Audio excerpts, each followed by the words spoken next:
Bonjour Oumar Adeyandjo. Bonjour Carole Olaye, bonjour Marc Goudianou, bonjour aux téléspectateurs et auditeurs également de Diaspora FM qui nous suivent. Bonjour Marc Goudianou. Oui, bonjour Carole, bonjour mon très cher Oumar, plaisir de vous retrouver ce matin. Voilà, une équipe qui s'impose aux téléspectateurs depuis le début de la semaine. Ainsi, j'ai manqué un rendez-vous. Ouais. J'étais seul hier. Il était seul hier.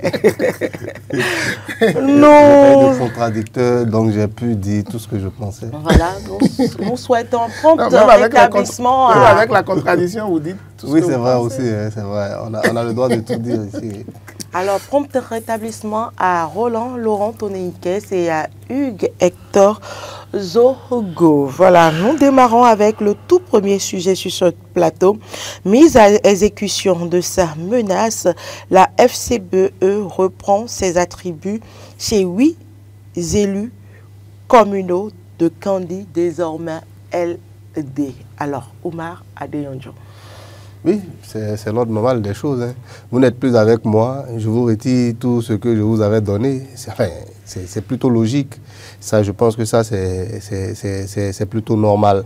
Mais ce qu'il y a au fond de ce que nous venons de voir là à Kandi, où 8 élus se déplacent comme ça, tous ensemble, vers donc les LD, ça devrait faire plutôt réfléchir les FCBE. Ce n'est pas seulement le fait de leur prendre leur poste donc à la mairie, toutes les commissions où ils étaient installés, là où ils étaient présidents, là où ils étaient peut-être même adjoints au maire et tout. On leur arrache tout. Oui, c'est bon, parce que vous n'êtes plus avec nous. Mais la cause, le fond, est-ce qu'ils y pensent? Pourquoi je dis ça? Prenez les FCBE, les Foscori.Bénin émergents. Allez dans n'importe quel village aujourd'hui, prenez n'importe quelle grand-mère et montrez-lui le logo des FCBE, elle vous dira « Ah, c'est pas l'affaire du président Yahi Lassa ». Vous comprenez? Donc tout le monde a toujours cela en tête. Son image colle. Son image en tête. Donc même les militants, ceux qui sont militants depuis le départ des FCBE, ils y sont pourquoi? Parce qu'ils partagent la vision de ce dernier. Parce qu'ils partagent la vision du président Boni Yahi. Donc à un moment, certainement, certains vont se dire, mais attends, notre champion n'est plus là. Comment est-ce qu'on fait? Moi, c'est sa vision qui me plaît. Il est désormais de l'autre côté. J'ai bien envie d'aller le rejoindre. Ça aussi, ça peut se comprendre. Et c'est là où les FCBE devront travailler pour juguler, je vais dire, ces départs-là vers donc les LD.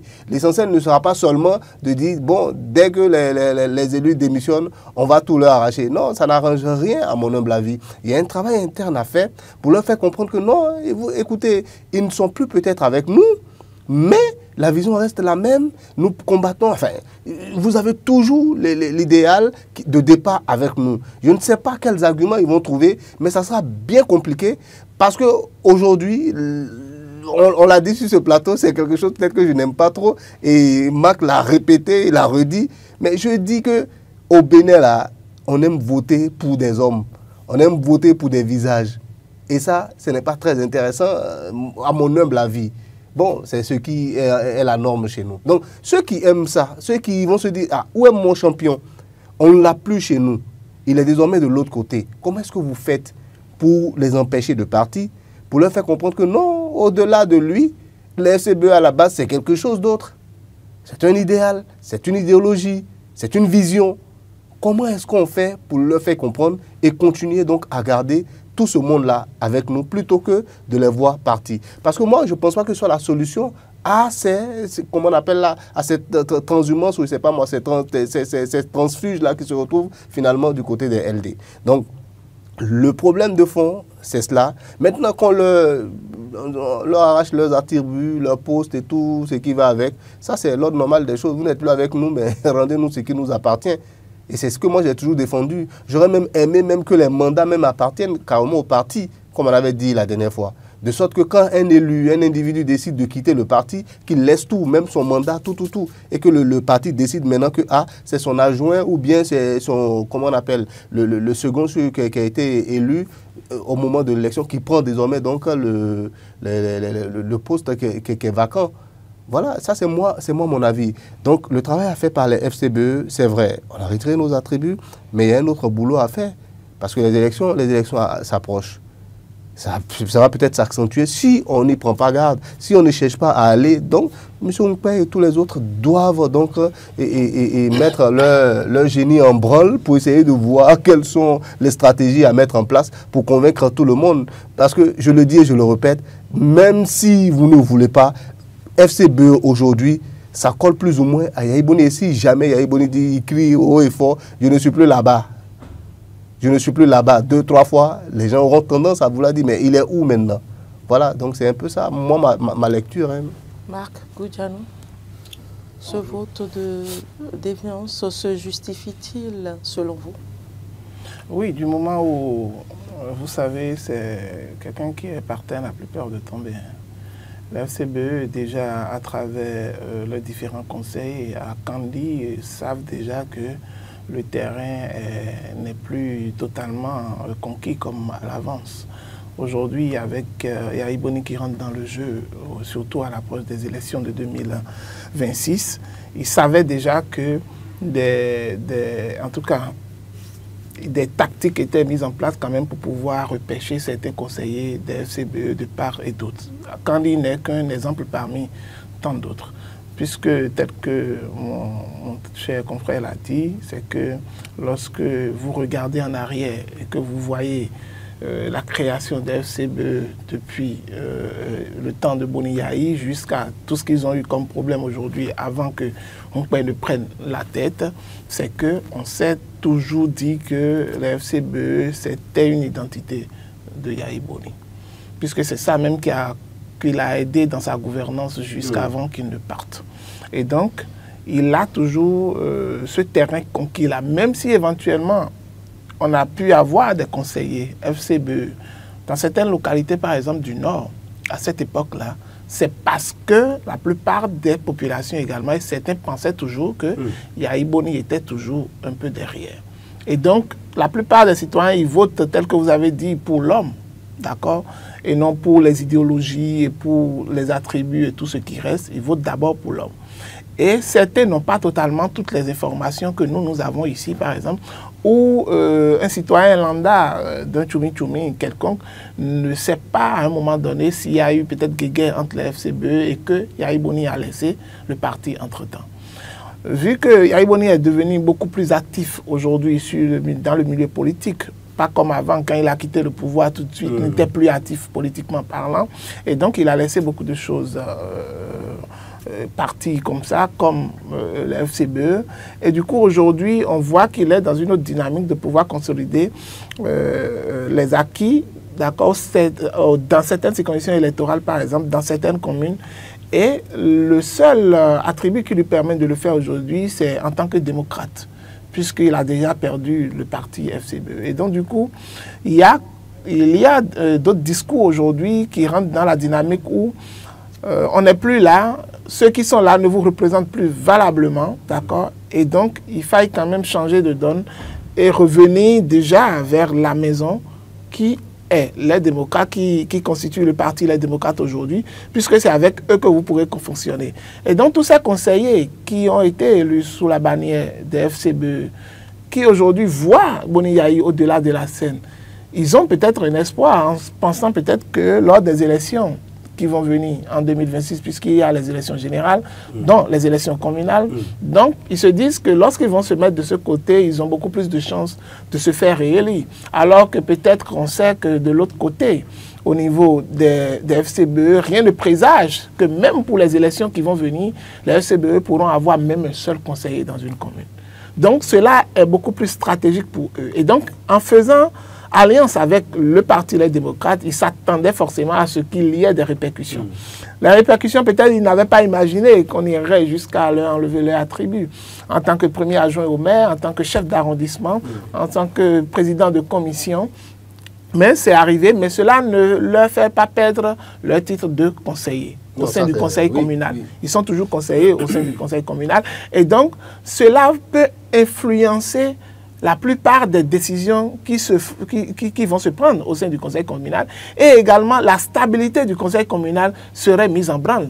Parce que tous ceux-là qui ont été déchargés ont forcément peut-être, vous savez, lorsqu'on dit vote de défiance et que les gens votent à main levée parfois, ce n'est pas tous ceux qui votent pour vous qui sont d'accord avec vous. Et même dans les jours à suivre. C'est à main levée parce que tout le monde se voit. Voilà. C'était un voteur où on va dans un isoloir secret. Voilà. Ça allait dans un isoloir, ça allait être. Voilà.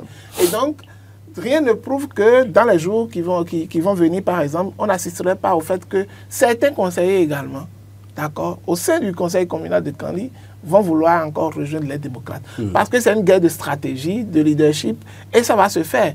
Une chose est sûre, actuellement, le conseil communal de Kandji est fragilisé, ne nous leurrons pas, mais ceux qui gagnent beaucoup plus dans ce combat, c'est le parti des démocrates qui gagne beaucoup plus dans ce combat. C'est eux qui sont plus confortés parce que il y a ces conseillers-là qui ont donné leur confiance et qui étaient prêts à se sacrifier pour eux, quitte à même perdre tout ce qu'ils avaient comme attribut. Et donc, le parti va continuer à mener d'autres actions, pas seulement à Kandji, mais dans d'autres communes également, parce que le parti aurait compris que nous avons une force et nous pouvons faire mal, parce qu'aujourd'hui, après ce mandat, ce n'est plus sûr que la FCBE puisse exister de façon au niveau des conseils communaux, par exemple, dans d'autres villes également. Et donc, ça met la fragilisation au niveau des instances politiques des FCBE, où aujourd'hui, il y a beaucoup d'interrogations qui vont se poser à leur niveau.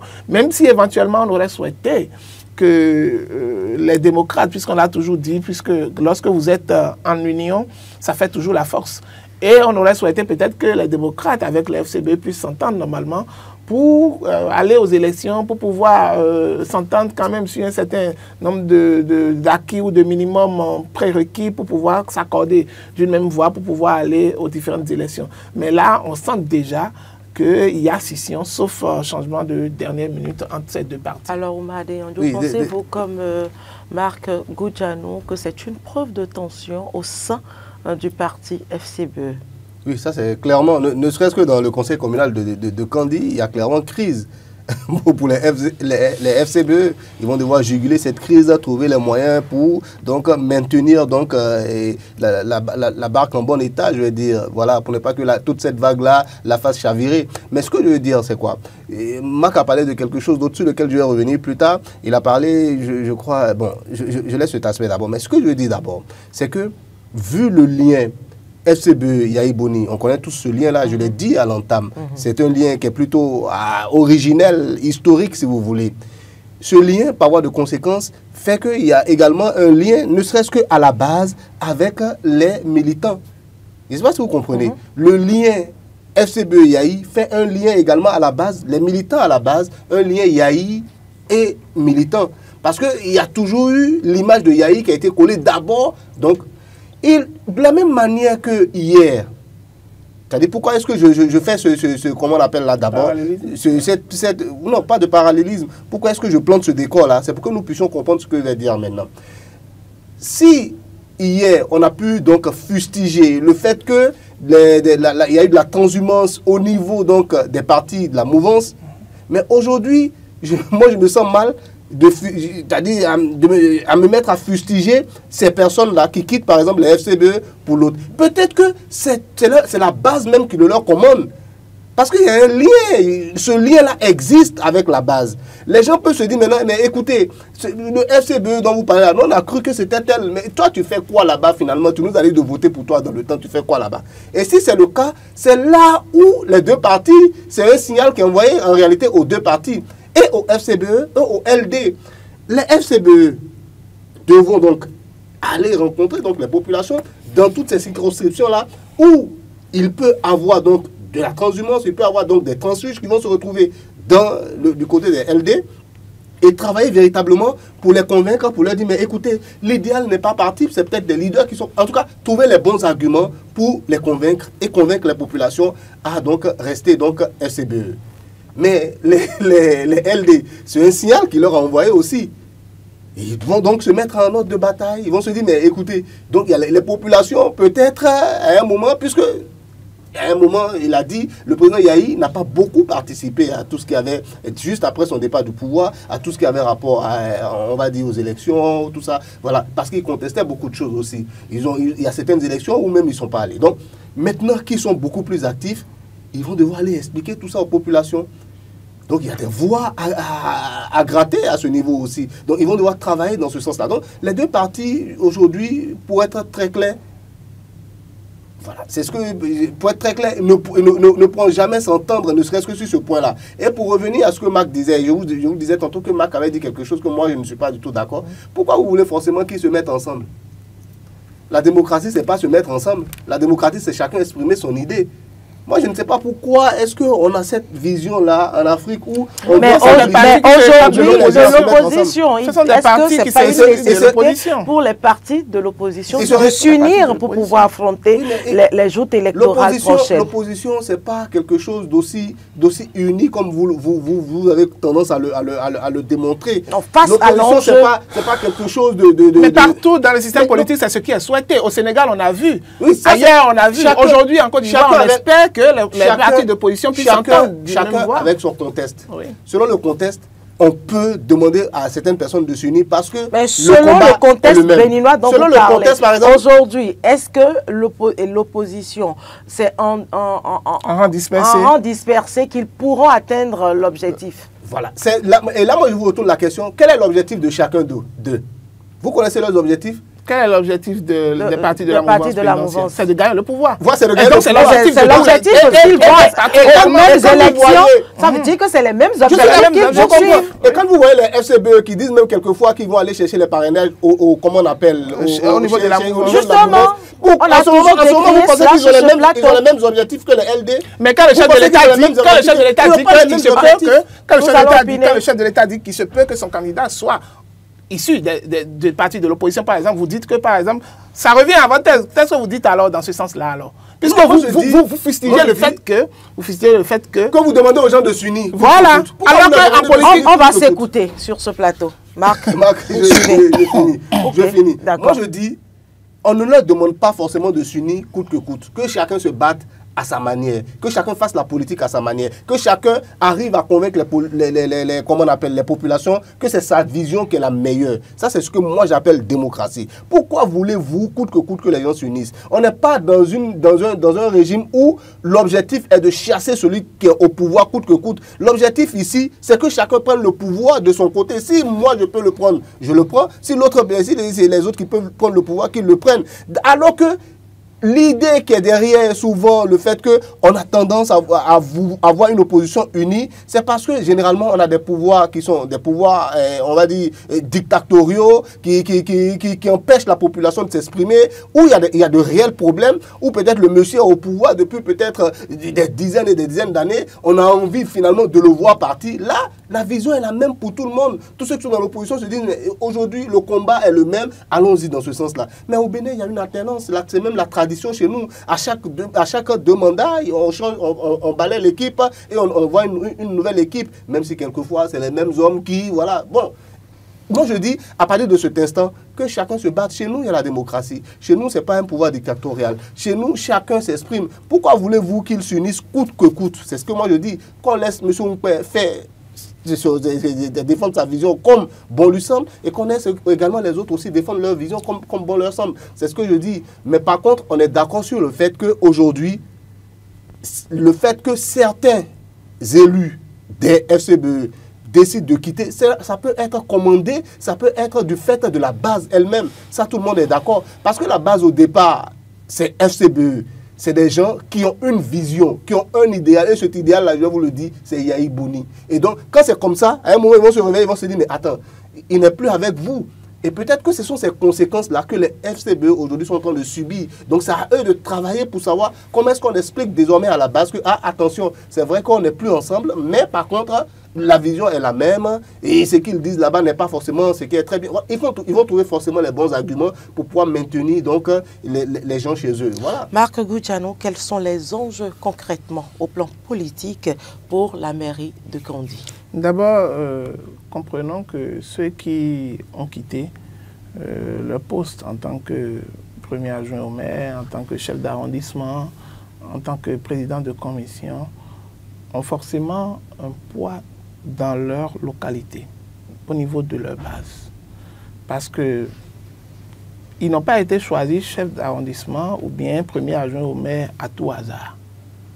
c'est que dans le schéma qui s'est dessiné avec les élus au niveau de la commune de Kandi, on a constaté que, compte tenu du travail que les uns et les autres ont pu effectuer, il fallait quand même attribuer les postes par mérite souvent. Et donc, si quelqu'un s'est retrouvé premier adjoint au maire, ça veut dire qu'il a une base bien assise au niveau de la commune qui a permis de pouvoir gagner les élections. Et donc, si aujourd'hui, celui-là se retire et rejoint l'autre camp, ça veut dire que déjà, au niveau des FCBE, tel qu'on le disait, ça fragilise un peu la base là-bas parce que celui-là ne pourra plus aller sur le terrain pour tenir le discours qu'il avait tenu entre-temps.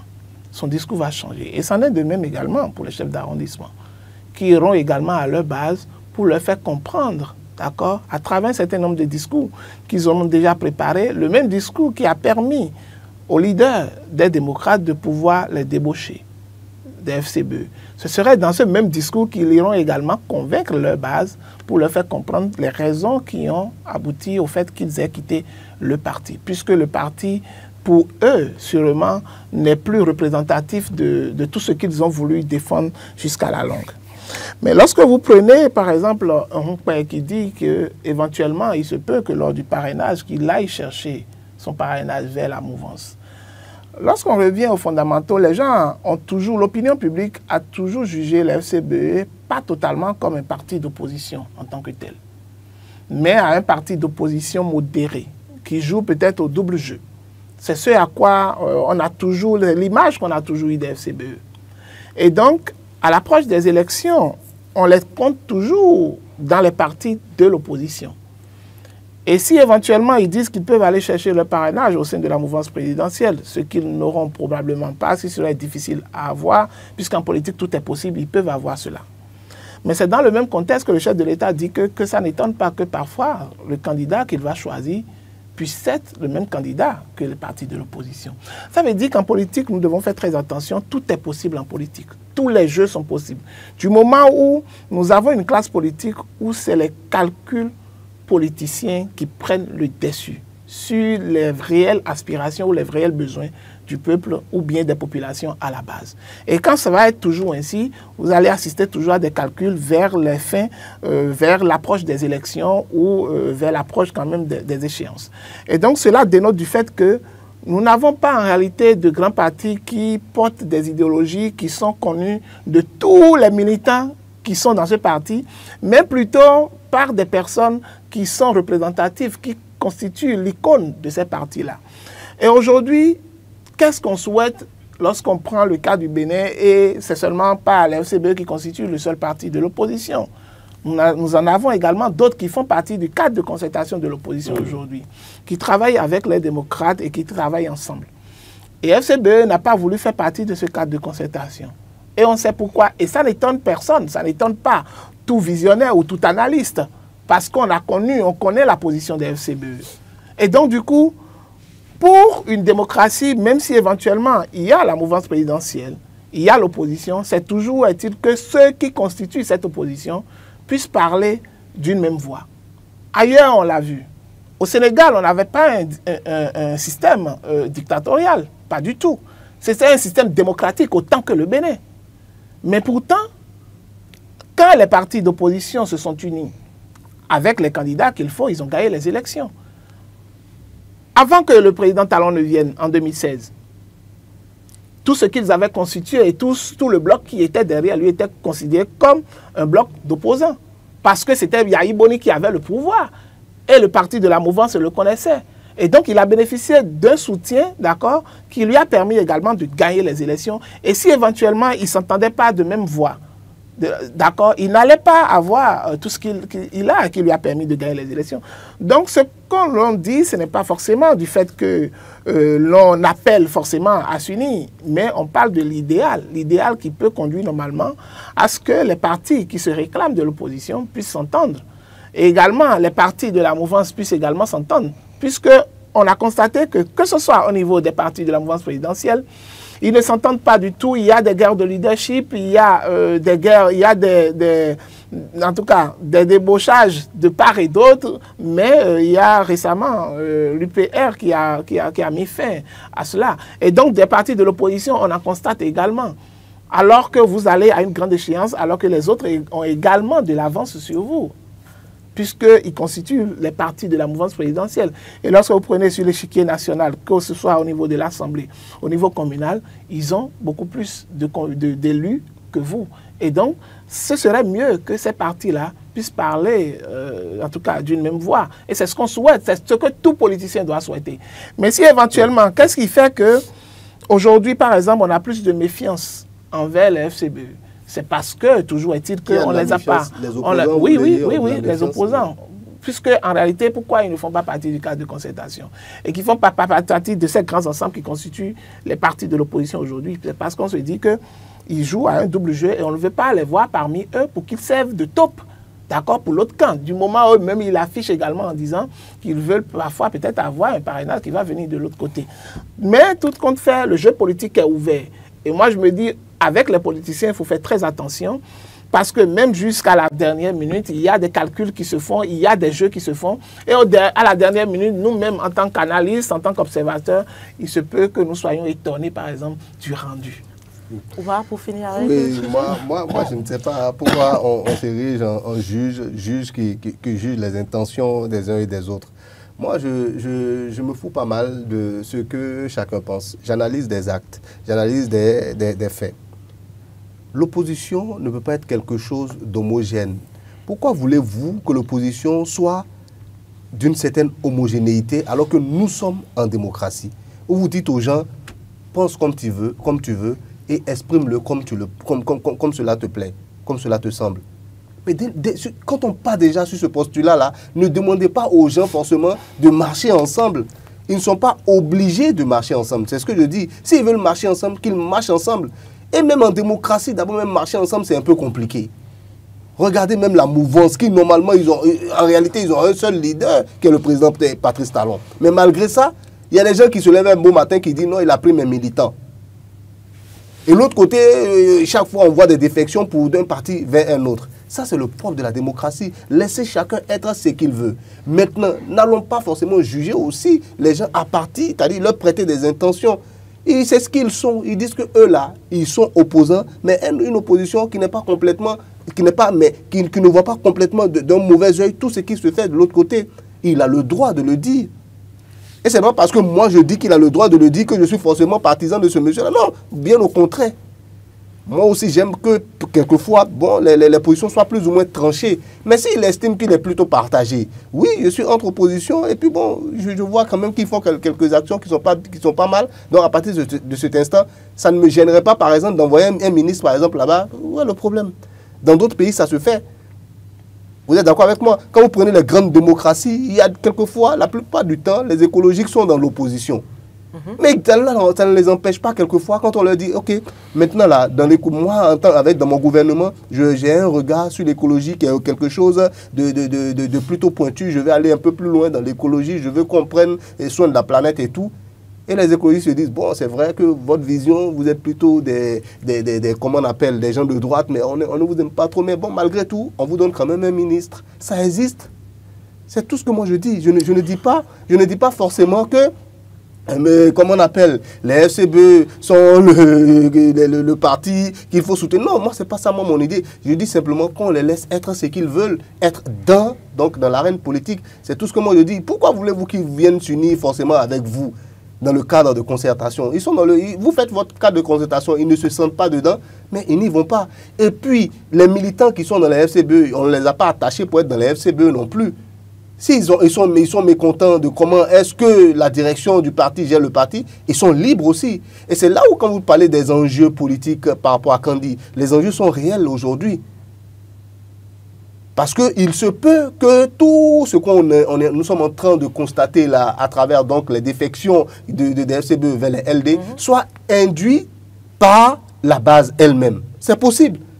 Du fait du lien que j'avais exprimé au départ. Donc, à partir de cet instant, il y a de véritables enjeux politiques, sur le plan politique, en tout cas à Kandi aujourd'hui, où ces deux partis-là, doivent vraiment se mettre en ordre de bataille pour essayer donc de convaincre les populations. Ça veut dire qu'il se peut même peut-être qu'il y ait des parties de la population qui soient encore indécises parce qu'il y a certaines personnes encore qui sont quand même dans la FCBE, il y a certaines personnes qui aujourd'hui qui se retrouvent finalement dans la LD. Et c'est là où la campagne, où toute la pré-campagne, tout cela sera très intéressant, notamment dans cette circonscription électorale. Les gens vont devoir batailler, les conséquences, les enjeux politiques sont énormes là-bas parce qu'on sent déjà comment on appelle, la scission, la rupture entre ces deux-là, du fait que les gens démissionnent pour aller donc de l'autre côté. Donc voilà. Nous allons poursuivre au plan politique et s'intéresser toujours à la présidentielle de 2026, cette fois-ci avec les parrainages, les démocrates. Pourquoi la vigilance doit monter d'un cran? C'est Matin Libre qui en parle. Marc Goudjano. Non, je pense qu'on est déjà revenu sur ce sujet, des parrainages, et en ce qui concerne la position des démocrates, pourquoi ils doivent être plus vigilants, on l'a dit, puisqu'ils n'ont que 28 députés. Ce qu'il faut exactement pour pouvoir vivre, juste ce qu'il faut. Et donc, si éventuellement, de leur côté, ils ne sauvegardent pas ces parrainages ou ils ne mettent pas ces députés qui doivent faire office de parrain dans les bonnes dispositions qu'il faut. Alors, c'est préjudiciable. Peut-être qu'ils perdent un député juste à l'approche des élections. Donc, la vigilance est de mise de leur côté. Eux-mêmes, ils en sont conscients, ils le savent. Parce qu'ils ne pourront pas aller solliciter un autre parrainage. C'est presque impossible pour eux. Le seul parrainage qu'ils pouvaient aller solliciter se retrouve au niveau des FCBE, qui aujourd'hui, on connaît déjà le divorce qui se prononce entre eux. D'ailleurs, ils n'avaient jamais été mariés. Donc, du coup, la situation n'est pas très réluisante pour les deux partis. Donc, aujourd'hui, les démocrates, ils sont beaucoup plus dans la méfiance, dans l'observation et beaucoup plus dans les calculs, parce qu'un seul député qui disparaît, on l'a dit tantôt, ou qu'on ne voit plus à l'approche, ou qui va aller se cacher dans un pays très très loin où on ne connaît, on n'arrivera même pas à suivre sa trace, ça va porter préjudice au parti. C'est pourquoi déjà au sein du parti, pour ne pas être totalement dans le secret des dieux, c'est que déjà il y a des négociations qui se font par rapport au positionnement pour les élections qui viennent aussi. Parce que si on ne va pas me reconduire dans ma circonscription électorale pour que je sois réélu, alors que je dois donner mon parrainage pour le président, certains députés déjà commencent par imposer ce veto-là pour pouvoir vouloir quand même continuer à être à l'Assemblée nationale. Et donc, ça fait que le parti doit être dans des compromissions pour pouvoir quand même sauvegarder le peu de députés, le peu de parrainage qu'il a. Et donc, c'est rien d'étonnant, et quitte à eux de pouvoir le faire de la bonne manière, comme il le faut, puisque c'est les partis qui détiennent le parrainage également à travers ces députés-là, à travers ces hommes-là. Et donc, il s'agira pour eux d'être très méfiants, parce qu'en politique, tout est possible. Oumar Adeondo. Oui, c'est le seul parti à ne pas être donc, de la mouvance qui a le nombre de députés requis pour donc parrainer un candidat. Et ce nombre-là, c'est tout juste. Il va falloir être vigilant. Il va falloir être vigilant parce qu'on a juste le nombre qu'il nous faut. C'est comme du lait sur le feu. On surveille chacun. On doit être vraiment... C'est là où l'union doit, au sein du parti maintenant, doit primer. Je suis d'accord pour l'union ici, de tous les démocrates. Sinon, c'est la catastrophe.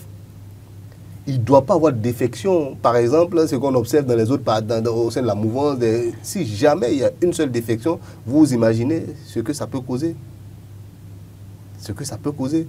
Parce que parrainer quelqu'un, c'est malgré tout, c'est ton propre choix. Même si tu n'as pas le droit, peut-être, selon les tests, de parrainer un autre qui est d'un autre camp. Mais si tu peux refuser quand même de dire « je ne parraine pas ». Et là, c'est un gros souci. Donc, à partir de cet instant, il faut être vigilant. Lui a parlé de compromission, mais moi, je parle plutôt de compromis. Trouver les bons compromis entre nous déjà, pour que on ne soit pas, c'est-à-dire, comment on appelle, attiré, séduit par d'autres camps, Ça, c'est la première des choses, pour ne pas donc fragiliser finalement le parti. Et aussi trouver les moyens d'avoir peut-être des poids lourds qui vont venir consolider le parti. Comme hier, par exemple, on a parlé de Odile Aonwanou qui rejoint, par exemple, Moël Bénin. Il faudrait que les démocrates également aillent dans ce sens-là, aller trouver des gens avec une certaine notoriété, des gens avec une certaine visibilité pour venir donc combler et donc enfin, si vous voulez, les zones de faille, les empêcher. Parce que le fait qu'on a le nombre exact, ça appelle à la vigilance. Aujourd'hui, le choix des candidats ou du duo présidentiel peut-il aujourd'hui être la pomme de discorde qui pourrait souvenir? Oui, c'est pas peut-il.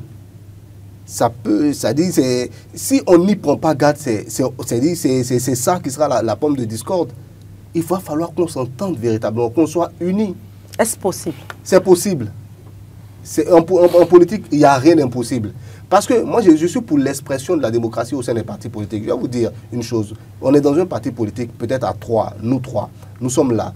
Et on milite donc au sein du parti. On a une vision commune, de manière globale, sur les principes de base. Nous sommes les mêmes. Mais il peut y avoir quelques petites nuances. OK? Moi, je peux dire, pour moi, c'est la dame qu'on va prendre. C'est Carole parce que c'est une femme, parce que les femmes gèrent bien, parce qu'on a vu que dans le monde, quand les femmes sont là, quand la femme est présente, le social est pris en compte, tout ce qui a rapport avec la paix, et donc on milite pour ça, les femmes sont... Donc rien que pour ça, moi je veux la femme. Lui, il va dire non. Parce que la base, est-ce que la base est prête à voter pour les femmes? Non, moi je n'en veux pas. Et c'est ça la vraie discussion. C'est un exemple que je prends comme ça pour expliquer. Donc à partir de cet instant, il va falloir qu'on s'entende. Si on prend la femme, qu'est-ce que je te donne à toi pour te contenter? Il faut trouver les bons compromis. C'est ça ce qui reste aujourd'hui à faire par les FCBE. Il va falloir s'entendre pour dégager ce duo de sorte à ne pas diviser les membres du parti. C'est essentiel. S'ils n'y arrivent pas, ils se seront tirés une balle dans le pied avant même d'aller... Mais ça sera fatal parce que vous n'avez que le nombre juste. Dès l'instant où vous avez le nombre juste, vous devez être le plus solide possible. Mais le plus soudé possible. Rien ne doit... C'est-à-dire, vous devez être comme, je ne sais pas moi, les dents et la langue. Vous vous bouffez, mais en réalité, vous restez toujours ensemble. Vous ne bougez pas. On va ensemble. On fera le chemin ensemble. Il va falloir, je ne sais pas s'il faut aller devant peut-être, je ne sais pas moi, le legs de... Marc Koudjanou, comment obtenir le consensus autour du duo présidentiel que pourrait proposer le Parti Les Démocrates? C'est vrai que ça constitue une véritable question au sein des partis politiques. Pas seulement au niveau des partis de l'opposition, mais également au niveau des partis de la mouvance. Parce qu'il se peut que le candidat qui sera choisi ou le duo de candidature qui sera choisi ne reçoit pas l'assentiment ou l'amour de tous les leaders qui sont au sein de ce parti-là. Et c'est là, à partir de là, qu'on commence à voir les coups bas. Et généralement, on parle de béninoiserie. Pourquoi? La béninoiserie, c'est que la personne serait là avec toi, en train de rire avec toi, en train de dire qu'il partage les mêmes idées avec toi. Mais en dessous, il est en train de te combattre. Et donc, généralement, c'est à ça qu'on assiste.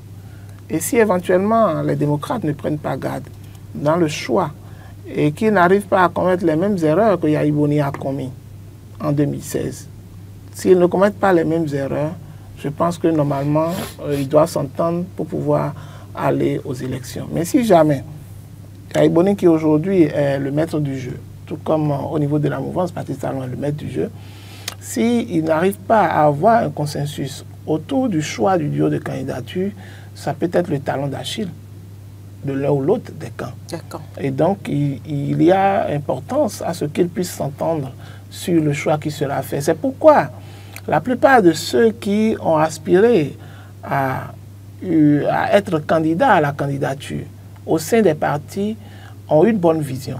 Parce que déjà, au sein des partis, le débat va se mener déjà où on pourra voir à travers les compétences, à travers la vision, à travers le programme, quel candidat mérite mieux d'être choisi. Et au sein déjà du parti. Et donc, ça permet déjà à tout le monde de voir de façon très claire que telle personne mérite beaucoup plus d'être là que l'autre.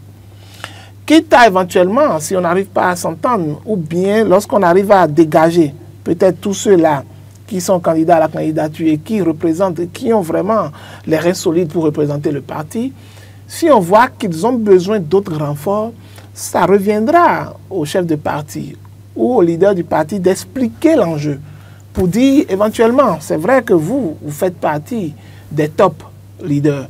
Et donc, on va vous garder là, mais pour pouvoir faire le jeu, pour pouvoir gagner les choses, on a besoin de telle personne, par exemple, que si vous voyez, il a les coudées franches, il peut nous aider quand même à pouvoir avoir ce que l'on veut à travers les élections. Et c'est ce à quoi on va assister, que ce soit de la mouvance ou que de l'opposition. Ne nous leurrons pas que peut-être au sein des deux partis, au sein du BR et de l'UPR, le chef de l'État demande à ce qu'ils s'entendent, d'accord, pour proposer chacun un candidat, pour former le duo de candidature. Et après, le chef de l'État, vu les enjeux, dit « Ok, néanmoins, je vous propose telle personne parce qu'il rentre dans ma vision, il rentre dans ma continuité pour l'après 2026. Et donc, je veux que lui, il soit le porte-flambeau et que l'un parmi vous, qui, à travers les élections du candidat à la candidature, a pu s'extraire du lot, s'ajouter, d'accord, à lui, puisque, bon, on parle de primaire de griffe, puisqu'on n'en a pas réellement ici au Bénin. Et donc, il puisse s'ajouter, par exemple, à ce candidat. Et donc, on peut avoir le même schéma de l'autre côté de l'opposition déjà. Mais il faut qu'il y ait un jeu franche à ce que les leaders puissent expliquer cela, d'accord, à leurs leaders, et qu'ils puissent s'entendre, eux tous, d'accord, sur le même violon, en ce qui concerne le choix là. Parce que lorsqu'ils ne vont pas le faire, vous allez voir vers la dernière minute, vous allez assister à toutes sortes de magie politique possible. Marc, en un mot, oui, vraiment pour finir, vous voyez la vigilance dont on parle, il y a la vigilance déjà qu'eux-mêmes doivent avoir par rapport au duo de candidats à la présidentielle, mais la vigilance aussi par rapport au test. Vous êtes d'accord avec moi? Il peut avoir, je ne vais pas dire piège, mais des nœuds dans les tests, où on n'y prête pas garde, on prend un individu qui peut-être quelque part ne respecte pas les tests.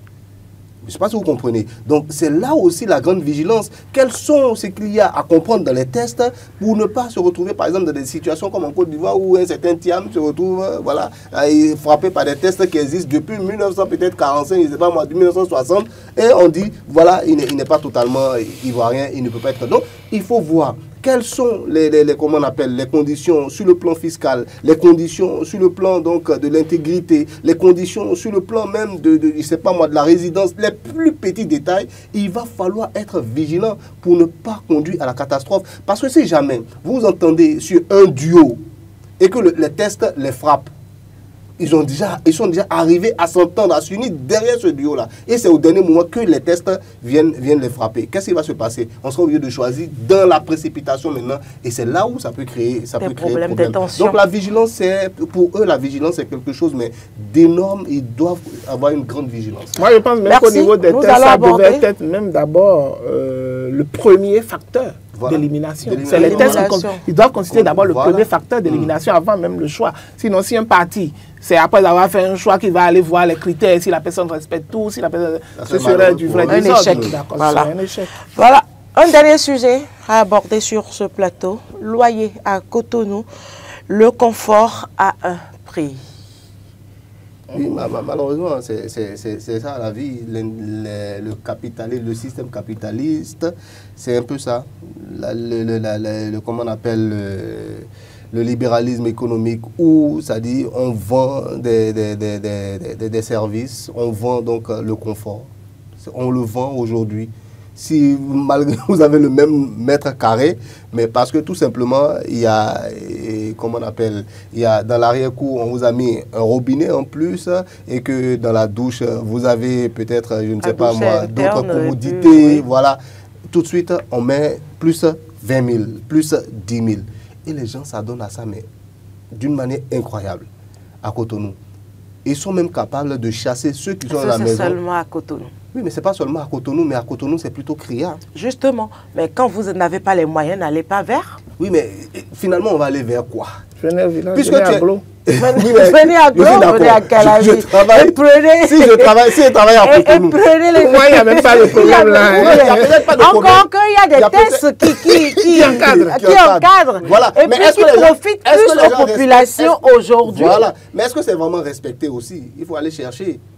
Le mètre carré à Cotonou, pour un même mètre carré, deux personnes dans un même mètre carré payent un loyer peut-être d'une différence de 10 000. Comment vous pouvez expliquer ça par exemple? Ça existe plein à Cotonou. Parce que tout simplement, le monsieur a mis peut-être 2 ou 3 carreaux dans la douche et il estime que maintenant c'est fini. Même prix le monte. quartier dans lequel se trouve La position Non, de la maison. je suis la d'accord. maison Ça, c'est réel. également Ça compte. Oui, ça beaucoup. compte. Je suis Ce sont d'accord. des critères Oui. sur lesquels les propriétaires des maisons se Se basent basent. pour fixer Donc, le prix des loyers. À un moment, pour faciliter quand même la vie à tous ceux qui n'ont pas encore les moyens quand même d'avoir leur propre maison, moi je pense il va falloir uniformiser je sais pas moi, le barème ou les tarifs. Est-ce que c'est possible? Par rapport à c'est possible. Si ça se fait dans d'autres pays, ça peut se faire chez nous.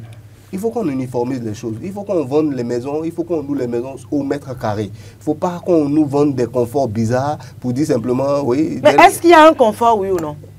Pourquoi voulez-vous payer la Oui, même mais chose il y a que une celui qui petite- n'a pas Je suis d'accord. les toilettes Oui, c'est vrai. internes? Je suis d'accord avec J'attends vous. voir Il y a une le temps de commodité. De parole d'accord. Il y a des commodités de plus. Il y a des commodités de plus. Voilà. Mais il faut que ce soit. Mais ça a un coût. Non, mais ça a un coût, je suis d'accord. Mais il faudrait que ce soit, c'est-à-dire qu'à la hauteur de ce qu'on ajoute sur le loyer. Les gens aujourd'hui. Vous voulez dire que les propriétaires Ils exagèrent, il y a certains qui exagèrent. Ils peuvent passer peut-être même du jour au lendemain Dans le de même temps, il y a 25 000 certains à 40 000 propriétaires. francs. Parce que tout simplement, il a mis des carreaux. Tu n'as pas reconstruit la maison parce que tu as mis des carreaux dedans. Omar. Tu passes tout de suite de 25 à 40, il y a Omar. un problème. De la même façon que vous dénoncez cette situation, il y a aujourd'hui des propriétaires qui subissent les lois Je suis d'accord. et qui sont contraints au non-paiement de leur loyer. Et c'est les locataires qui décident de qui payent le loyer aux propriétaires. Non, c'est pas Qu'est-ce du que tout. vous en dites? Oui, c'est Mais vrai. il y a des cas C'est la comme ça, triste- oui, mais il y je a ne des- pense c'est- pas que ce soit le cas le plus comment on va dire, le plus flagrant ou bien ce qu'on va dénoncer sur le Allez plateau. prendre les propriétaires, ils vont vous Oui, dire les propriétaires ont leur avis difficultés aussi. auxquelles ils sont confrontés actuellement. Je suis complètement d'accord avec vous. C'est bien compliqué. Et c'est même mieux, peut-être, moi je pense que c'est mieux. Avant, ils prenaient 8 mois de loyer, non? Il y en a même qui allaient jusqu'à même à 10, 12. Ils disent un an. Jusqu'aujourd'hui, ils le font, mais d'une autre façon, Mais ils ont aujourd'hui, trouvé- l'État leur impose 3 mois. C'est déjà une avancée. Ils exagéraient dans le temps. Donc il va falloir qu'on leur arrache toutes ces choses-là petit à petit. Moi, je pense qu'il y a des séquelles encore, malgré que vous dites que non, la loi, c'est-à-dire privilégie un peu plus le locataire aujourd'hui. Oui, il y a certaines choses qui permettent aux locataires d'être un peu plus ou moins à l'aise. Mais pour vous chercher sa Ils en maison... abusent. Oui, mais Aujourd'hui. il y a certains qui en abusent. Peut-être ça aussi, on va décrire ça un autre jour. Mais pour moi, je pense qu'aujourd'hui, il y a des locataires qui exagèrent. Le confort, le confort a un prix, je suis d'accord. C'est la même chose. Ce qui fait que, par exemple, un hôtel sera 5 étoiles, l'autre sera 4 Justement. étoiles, l'autre sera 2 Justement. étoiles, ainsi de suite. Je suis d'accord avec vous. Uh-huh. Mais il faut que ce soit à la hauteur de... Quand on parle de suite. Oui, les commodités qui vont avec là. Il y a pratiquement pas de commodité, mais on essaie de peindre la façade, on met 2-3 carreaux à l'entrée, on fait 2-3 marches là, et puis on dit non, maintenant c'est 40 000, et puis voilà, on impose ça à tout le monde. Non, il y a un problème. Bon, il faut Marc, dire que très rapidement. on m'a eu tout le temps d'en parler. Laissez-moi avoir tout le temps d'en parler aussi. Mais vous Je oubliez que l'ai c'est su. moi qui Au niveau de gère la le au niveau temps de de la la petite parole. décalée, on aura le temps. Ne vous en faites pas, on aura le temps. L'autre chose qu'il faut remarquer déjà... Vous êtes jaloux. Oui, non, pas du tout, pas du tout. J'aime la conformité. Lorsque vous prenez par exemple au niveau des coûts de la vie aujourd'hui, les choses coûtent excessivement cher. Et quand ça coûte cher, les matériaux de construction, les prix grimpent presque tous les jours. Et c'est d'autant normal que ça se répercute, d'accord, sur les constructions que les gens font. Voilà. C'est normal que ça se répercute parce que l'autre chose est que lorsqu'on parle de commodité, par exemple, il y en a de divers degrés. D'accord? Vous pourrez avoir une chambre salon sanitaire et vous allez payer peut-être 25 000. Quelqu'un d'autre aura une chambre sanitaire dans la même zone que vous, non loin de vous, mais va payer 40 000, 50 000. Pourquoi? Peut-être que chez vous, vous n'avez pas le staff. Peut-être chez vous, vous n'avez pas toutes les commodités qu'il faut. Vous n'avez pas de placard, vous n'avez pas la clim, Donc, de il y brasseur. a un certain, Voilà. même si ça vous revient, donc il y a un certain nombre de commodités qui nécessite forcément à ce que les propriétaires augmentent le prix. Maintenant, là, ce n'est même pas moi la question, parce que tout peut se justifier. Peut-être qu'il a fait des investissements dedans qui lui ont coûté cher et il faut qu'il rentabilise. Mieux, il y a des propriétaires, par exemple, qui ont commencé par louer dans une zone peut-être à 25 000, une chambre salon, sanitaire simple, et qui ont constaté qu'avec le temps, tous ceux qui ont commencé par construire dans la zone ont commencé par louer à 40 000. D'accord? Le même local, le même type. Et du moment, lui, il a continué à louer à 25 000, il se dit, mais c'est moi le bête ou bien quoi? Qu'est-ce qu'il fait? Il réaménage un peu. Donc vous êtes d'accord avec moi qu'on doit harmoniser il réaménage les un choses peu, à ce niveau-là. il réaménage un peu. C'est choses. lui-même qui essaie maintenant de s'harmoniser par rapport au prix qui est dans la zone. Maintenant, la dernière chose que je veux dire, attendez, personne ne vous oblige à aller louer là. Voilà. Voilà. Personne, la preuve, il y a des citoyens, par exemple, il y a des citoyens. Vous avez complètement. Il y a des citoyens. C'est à ce moment qu'on leur impose des prix. Non, c'est ce que je veux vous dire. Attendez, lorsque vous êtes dans au moment où on est dans la maison, on vient, on fait 2-3 travaux et puis on lui dit non, désormais là, le prix est monté à tel. Lorsqu'on vous impose le prix, rien ne vous oblige à rester. Ça, je le dis toujours. Donc là, vous avez toujours l'argent là, il y a un arbre derrière sur lequel on va aller le cueillir. Non, face à un problème. Face à un problème. Et puis vous avez dit quelque chose. Puisque Carole dit qu'il y a plus de temps. Vous avez parlé, j'ai rien dit. Vous avez parlé, j'ai rien dit. Donc laissez-moi développer mes arguments. Personne ne vous oblige à rester dans le luxe ou bien lorsque le propriétaire décide d'augmenter le prix de façon sporadique, rien ne vous oblige à rester. Du moment que déjà, même au niveau des contrats, il y a des clauses qui sont prévues, il y a des critères qui doivent rentrer en compte avant même que le propriétaire n'augmente le loyer. Pour tout locataire qui connaît en réalité ses droits. Et si le propriétaire n'a pas respecté ces critères, ça veut dire que vous pourrez aller contre. Et généralement, lorsque Carole revient au fait que parfois certains propriétaires sont brimés, c'est justement par ces gens de fait également. Ou parfois même, c'est que le propriétaire n'a plus la largesse de pouvoir chasser le locataire comme il le veut. Et donc, si éventuellement vous contestez l'augmentation du prix qu'il a fait, il peut aller au tribunal. Et seul le tribunal pourra trancher. Dans ce cas-là, vous avez le droit et l'obligation de rester là le temps que vous voulez, tant que le dossier n'a pas eu d'aboutissement au niveau du tribunal. Et donc, parfois, les propriétaires, ils sont contraints d'attendre. Mais dans un autre cas où ce n'est pas la même chose et que vous décidez de déménager, simplement. Tout est une question de programmation. Si ça ne vous arrange pas, faites le programme et commencez par déménager. La preuve, il y a des Béninois, par exemple, qui quittent obligatoirement, qui quittent à Kassato pour aller au boulot à Cotonou, et qui ont loué, bien qu'ils ont la possibilité de pouvoir louer, parce qu'ils ne veulent pas louer très cher à Cotonou, ils préfèrent louer peut-être leur appartement ici à 25 000, aller à Cotonou et revenir ici.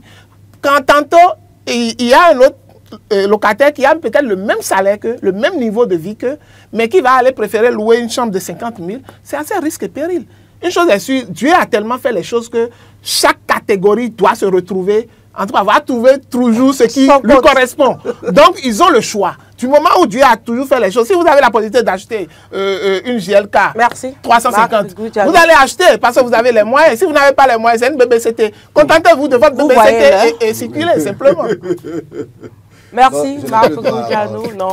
Pas du tout. Même pas pour dire un mot. Non, vous n'en avez pas. Un investissement, là, on n'est pas obligé de tout recueillir. Je vous dis que vous n'avez pas droit à la parole. Vous ramenez ce débat. On va ramener ça à l'actu décalé. Voilà.